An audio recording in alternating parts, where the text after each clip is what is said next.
kad lasa vai runā par līderību, tas izklausās kaut kā ļoti maigi, ļoti tā drusciņi ezotēriski gandrīz ir.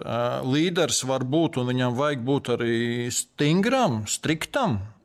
Ir tā, mēs esam tur, tālāk nevar. Es nevaru akceptēt šo, kur ir tā robeža. Cilvēka mīlestība, empātija, maigums un šī stingrā roka vēl atkal neaizejot bosa stāvoklī. Un šis arī man šķiet ir viens no mītiem, ko cilvēki domā, ka, ja tu esi līderis, tad tu esi ļoti mīksts un tu neesi prasīgs. Nē.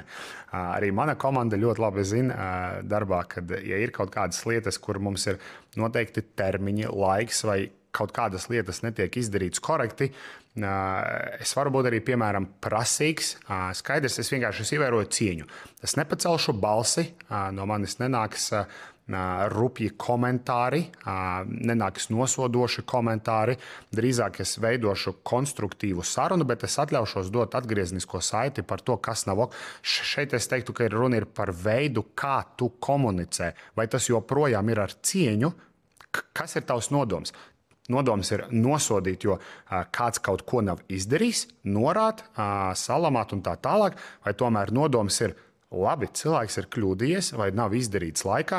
Es gribu saprast iemeslu, kāpēc tas tā ir izdarīts un vienkārši iziet, ievērot tādu cienīgu komunikācijas stilu. Komunikācija ir ļoti būtiska nozīme šajā aspektā. Es domāju, vārds cieņa. Es domāju, vārds cieņa izrādīt cieņu tam cilvēkam, kas būtu līderi. Bet...